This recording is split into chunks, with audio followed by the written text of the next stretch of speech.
तीन सवाल मैं इस पैनल के सामने रखना चाहूंगा और उसी पर आसपास हम चर्चा भी करेंगे। बंगाल के पहला सवाल हमारा यही है कि बंगाल के मालदा में उपद्रव हिंसा का जिम्मेदार कौन है? क्या चुनाव आयोग के कंट्रोल में प्रशासन होने की ममता की दलील में क्या दम है? क्योंकि ममता बनर्जी और तृणमूल कांग्रेस कह रही है कि आप ही ने तबादले किए हुए हैं, आप ही ने अब नए जो अधिकारी है उनको वहां पर लाकर रखा हुआ है, तो जिम्मेदारी आपकी है, हमारी कोई रिस्पॉन्सिबिलिटी नहीं है। दलील में दम है कि नहीं, इस पर भी पूछेंगे। तीसरा सवाल, क्या लॉजिकल डिस्क्रिपेंसी लिस्ट वाले वोटर का फैसला मतदान से पहले हो पाएगा? क्योंकि अभी भी करीब करीब 13 लाख वोटर ऐसे हैं जिनके बारे में फैसला होना बाकी है। 6 तारीख को पर्चा भरने, नामांकन फाइल करने का जो दिन है वो खत्म हो रहा है और उससे पहले ये वोटर लिस्ट फाइनल करनी पड़ेगी। लेकिन उससे पहले जो मालदा में हुआ, गौरव भाटिया जी, आपकी भी प्रतिक्रिया, आपकी प्रेस कॉन्फ्रेंस मैंने देखी, क्या आपको लगता है कि राष्ट्रपति शासन लगाया जाएगा चुनाव के पहले? हो नहीं पा रहा है वहां पर।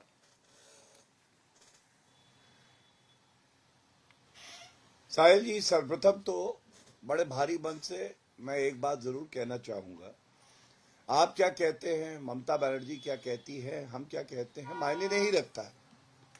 मायने ये रखता है कि ममता बनर्जी, जो कि एक अराजक मुख्यमंत्री है, जो कि बढ़ावा देती हैं ऐसे लोगों को जो कानून तोड़ते हैं, उनको आज सुप्रीम कोर्ट की सुप्रीम फटकार लगी है।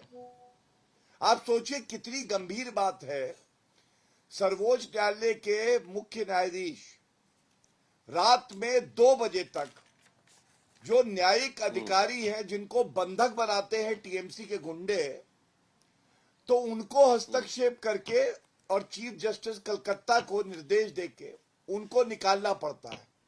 और जैसा प्रेस वार्ता में हमने उठाया, साहिल जी, जब ये बाहर आए न्यायिक अधिकारी जो कि अपनी ड्यूटी कर रहे हैं, जो सर्वोच्च न्यायालय के आदेश का पालन कर रहे हैं, तो इनकी गाड़ी पे पथराव होता है, धक्का मुक्की होती है।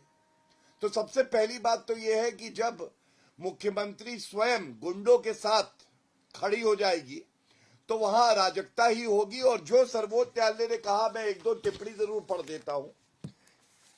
भारत के मुख्य न्यायाधीश ने कहा है, यह घटना न केवल न्यायिक अधिकारियों को धमकाने का एक घिनौना प्रयास है, बल्कि इसे न्यायालय के अधिकार को चुनौती देना भी मानेंगे। और फिर उन्होंने इलेक्शन कमीशन ऑफ इंडिया, निर्वाचन आयोग को और साथ में राज्य सरकार को निर्देश दिया। अब आपका जो सवाल है, उपद्रव के लिए जिम्मेदार कौन? साहिल जी, याद करिए 2 मई 2021 जैसे ही चुनाव के परिणाम आए थे, हिंसक घटनाएं पूरे पश्चिम बंगाल में हो रही थी। आपको मालूम है ममता बनर्जी ने निकल के तब क्या कहा था? अभी तो परिणाम आए हैं, मैंने तो शपथ भी नहीं ली, मैं कैसे जिम्मेदार? तो मैं एक बड़ी जानकारी आपको दे देता हूं। देखिए, जब चुनाव आते हैं तो सुपरिटेंडेंस जो होता है, सुपरविजन जो होता है, वो निर्वाचन आयोग का होता है। लेकिन मुख्यमंत्री कौन है? ममता बनर्जी है।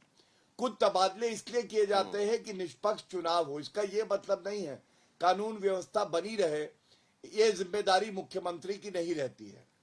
दूसरी बात, आपने कहा लॉजिकल डिस्क्रिपेंसी क्या दूर हो पाएगी?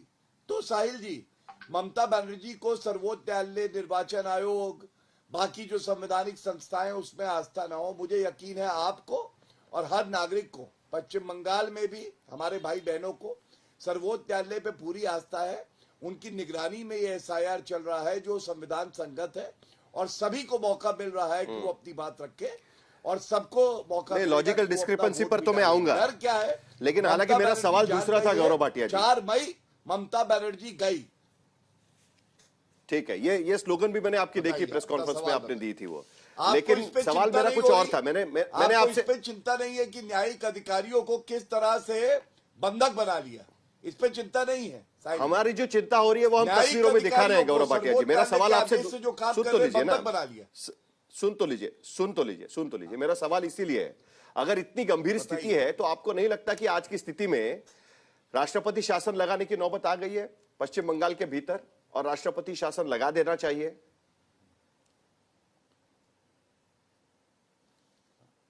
देखिए, मैं आपको एक बात बताता हूं साहिल जी, मैं क्योंकि विधि का ज्ञाता हूं, संविधान की थोड़ी समझ रखता हूं, ये वक्तव्य कोई पार्टी का प्रवक्ता नहीं दे सकता है।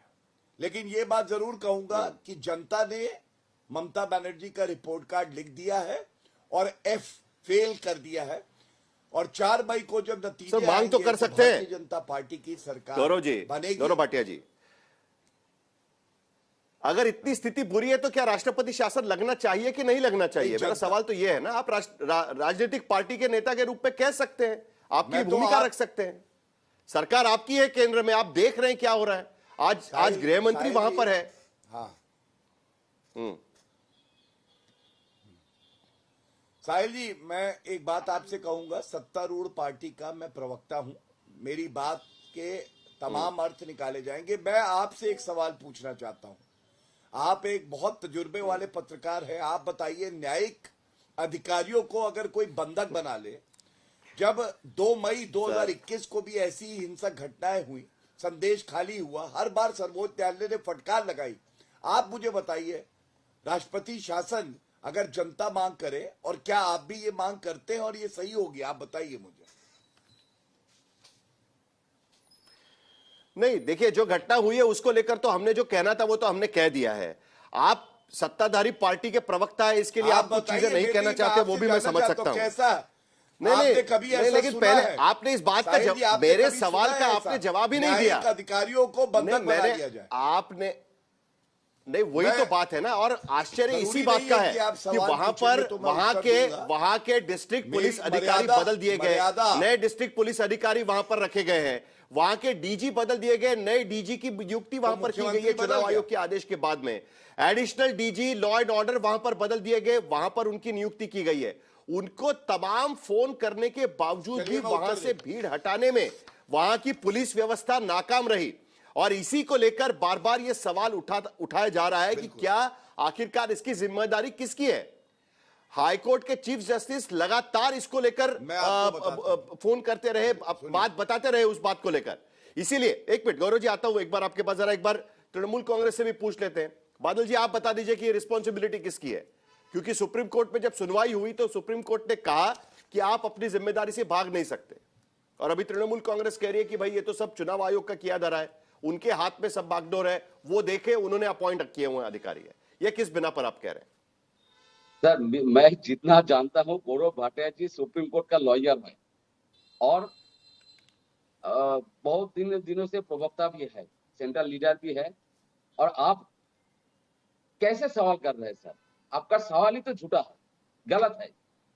क्योंकि इलेक्शन कमीशन ऑफ इंडिया एक निजी संस्था है, और उन्होंने जब इलेक्शन कमीशन ऑफ इंडिया जब इलेक्शन घोषणा कर दिया, और आज 2-3 दिन से जब नॉमिनेशन फाइल चल रहा है, तो इस समय में कोई राष्ट्रपति शासन लागू हो सकता है? तो सुप्रीम कोर्ट के इतना बड़ा लॉयर होके वो भी नहीं कह सकते जे इलेक्शन प्रोसेस के समय में राष्ट्रपति शासन लागू नहीं हो सकता। वो निजी पोजीशन। गौरव भाटिया जी, आप क्यों नहीं बोल पा रहे? नहीं होता है। और दूसरा बात है सर, बादल जी,